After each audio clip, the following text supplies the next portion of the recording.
Na počiatku bolo slovo. A slovo bolo u Boha.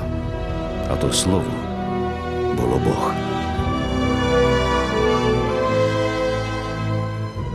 Bol človek, ktorého poslal Boh. Volal sa Ján. Prišiel ako svedok vydať svedectvo o svetle, aby skrze neho všetci uverili.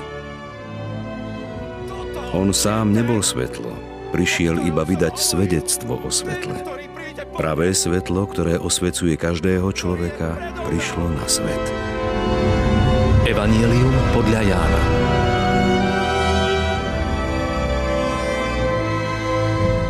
Bol na svete a svet povstal skrze neho. A svet ho nepoznal. Prišiel do svojho vlastného a vlastní ho neprijali.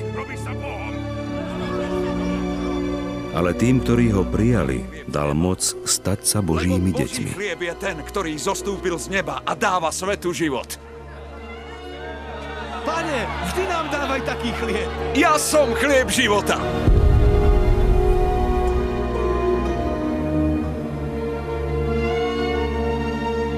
A slovo sa telom stalo a prebývalo medzi nami.